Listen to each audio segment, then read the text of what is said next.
We come from backgrounds as traditional filmmakers. We've done feature film and short film, a lot of commercial work, and so we love cinema, but we also really love video games. We've both been playing video games since we were kids, and it's something that we're really interested in, and kind of the crossover between the storytelling elements that are the same between the two. So it's kind of one of the things that led us towards our interest in VR in the first place, and wanting to explore that as a medium and see how some of the things we do in film can translate into virtual reality.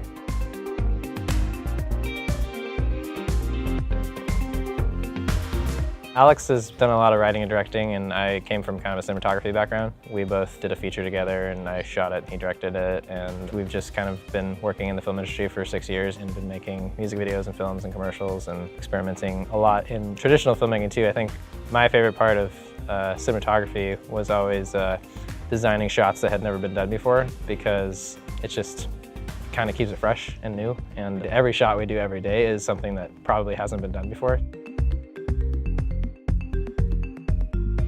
We like very kind of artsy indie films, like experimental films a lot.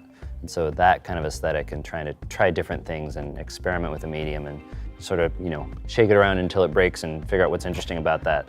That's sort of the mentality we take to VR as well as traditional filmmaking. We got interested in it because we wanted to try out the video game aspect of it. It's this new future technology that we've all been promised since we were kids, and we wanted to see what all the hype was about. And so we kind of pulled our money and got the original headset, and trying that out for the first time was pretty cool. Even though it was low res and didn't have positional tracking and all that, it just kind of showed you a glimpse of what the future could be, and that was exciting. So in Real, we basically did that. We started with VR, but yeah, we go between the two mediums, and so you kind of get involved with the character through the traditional 2D and then become her in the 3D, and that lets you connect more with her husband, so you get kind of a connection with a different character in the VR than you do with the 2D.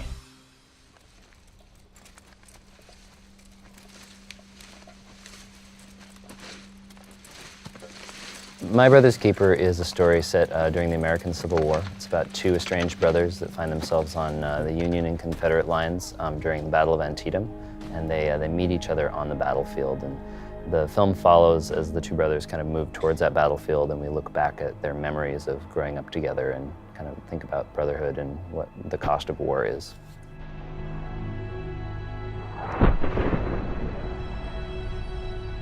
The whole film is in 360, but there's sections that are a lot more focused towards 180. And most of the film is more in that kind of 180 framing, even though it's all in a 360 sphere. And some parts of the film we specifically take away using blurring the rest of the frame to make it just 180. So the kind of mentality behind that is when we're looking at characters, we have a very clear sense of focus to the scene. We want people to be looking in the front. We want them to not be looking around, but like concentrating on characters and kind of getting lost.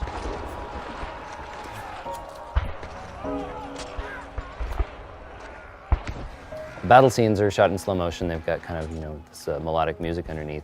We want that to have more of a flow. We wanted people to look around and see somebody shooting muskets over here, somebody shooting a cannon over here. That's more of a sensory, take it all in experience. Whereas when you're seeing the brothers on the battlefield, that's more of a focus in and let's dig into these characters' souls. And so that's kind of the mentality we took to using the different mediums.